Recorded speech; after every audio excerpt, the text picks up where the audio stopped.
ഈ ഒരു കവാടം കണ്ടോ? ഇതാണ് ദിണ്ടുക്കൽ മലക്കോട്ടയുടെ എൻട്രൻസ്. ആ താഴെ കാണുന്ന വഴിയിൽ നിന്നാണ് ഞാൻ മേളിലേക്ക് കയറി വന്നത്. മോർണിംഗ് ടൈം ആയതുകൊണ്ട് തന്നെ ആരും തന്നെ എത്തിയിട്ടുണ്ടായിരുന്നില്ല. ഞാനാണ് ആദ്യം ഇതിനകത്തേക്ക് കയറിയത്. സത്യം പറഞ്ഞാൽ നല്ലൊരു പേടി ഉണ്ടായിരുന്നു എനിക്ക്. 1605 മധുര നായക്കർ രാജാവായ മുത്തുകൃഷ്ണപ്പ നായക്കറാണ് ഈ കോട്ട നിർമ്മിച്ചത്. ഈ കോട്ടയുടെ മുകളിലാണ് അഭിരാമി അമ്മൻ കാളഹേശ്വർ ക്ഷേത്രം സ്ഥിതി ചെയ്യുന്നത്. നിലവിലിപ്പോൾ ഈ ക്ഷേത്രം ഉപേക്ഷിക്കപ്പെട്ട നിലയിലാണുള്ളത്.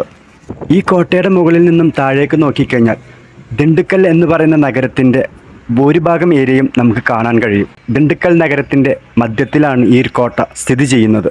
18-ാം നൂറ്റാണ്ടിൽ ഈ കോട്ട മൈസൂർ രാജ്യത്തിന് കൈമാറി. പിന്നീട് ഹൈദരാലിയും ടിപ്പു സുൽത്താനും കൈവശപ്പെടുത്തി. തന്ത്രപരമായി വളരെ പ്രാധാന്യമുള്ളൊരു കോട്ടയായിരുന്നു ഇത്. ഇപ്പോൾ ഈ കോട്ട പുരാവസ്തു സർവേ ഓഫ് ഇന്ത്യയുടെ കീഴിലാണ്. ഇപ്പോൾ ഇവിടെ വലിയൊരു തണൽ മരങ്ങളൊക്കെ വളർന്ന് വലുതായിട്ടുണ്ട്. പിന്നെ ഇപ്പോഴും പൊട്ടാതെ ഇരിക്കുന്ന കുറച്ച് ബീരങ്കികളുണ്ട്. ഇത് നിലവിൽ പൊട്ടിയിട്ടില്ല എന്നാണ് അവർ പറയുന്നത്. ബീരങ്കികൾ ഇപ്പോഴും അതിൻ്റെ പന്തുകൾ അവർ സൂക്ഷിച്ച് വെച്ചിട്ടുണ്ട്.